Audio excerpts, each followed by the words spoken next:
Good morning, Morgan, and good morning to any of your friends out there that have joined us for this video.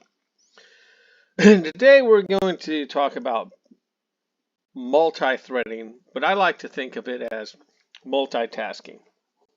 Okay, so how to explain this? Okay, imagine you're at a store, okay, or place, and you order a hamburger. You're at like McDonald's.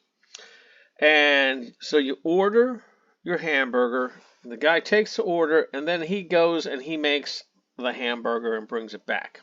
Okay? And that's what happens when you execute a program. Okay?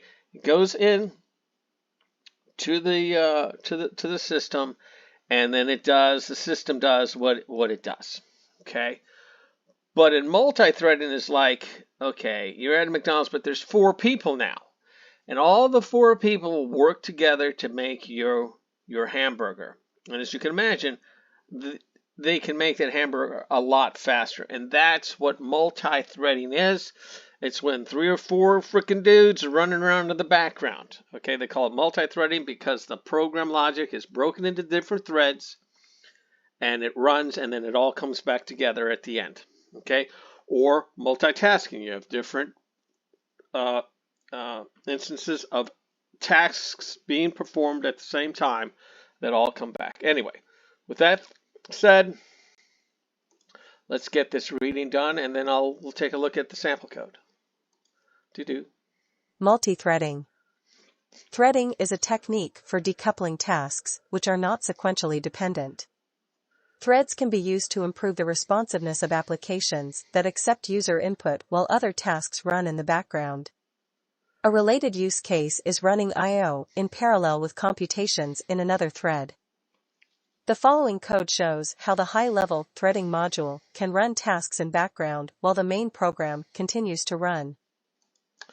All right, so what do? We're importing 2 modules or libraries. Okay, we've created this class to do the different threads. And then here we go. Okay, so we call this, and what are we doing here? I think we're creating a zip file or something. Okay, and then we start, and then we join. All right, now let's just read this last little bit, and then we're going to go to the code. The principal challenge of multi-threaded applications is coordinating threads that share data or other resources. To that end, the threading module provides a number of synchronization primitives, including locks, events, condition variables, and semaphores. Okay, this is how you keep the freaking little minions running into each other. Okay, you don't want 2 guys grabbing for the frozen patties at the same time.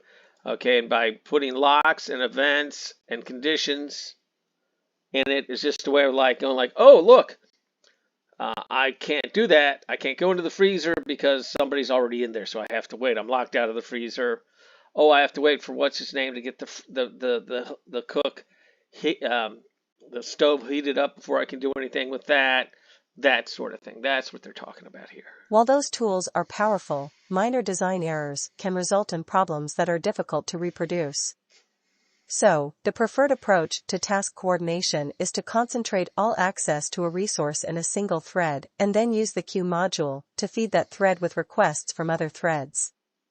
Applications using queue objects for inter-thread communication and coordination are easier to design, more readable, and more reliable.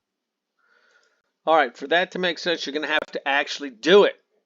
Have this problem where you're having your logic getting locked up because 2 or more of these threads are trying to access the same resource. Okay, it's kind of an art form. Anyway,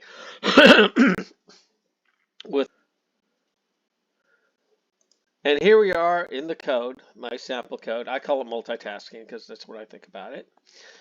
Okay, we're embedding the threading in the zip file module. We have our little async zip class defined. This is what these guys are going to be calling down here. Look, oh look, there it is right there. We call it there. We just call it one spot. Okay, all right. And then here, okay, because Here, they want you to already be pointing at the location in the file system where these files are. So, what do? I change the pointer to where my sample files are before we execute this code, or it won't find it. I kind of got a couple of displays. You see that? Then it goes and it does its magic, right?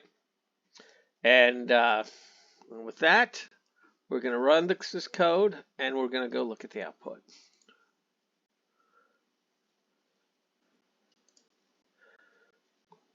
And here we are in the output. As you can see, I've switched it over here to look at the proper place. And then we went ahead and we made a zip file of the text file. Isn't that awesome? And now we're done. All right. With that, we're done with today's video. I expect you all to behave for the rest of the day. And with that, we'll see you in the next video. Enjoy yourselves.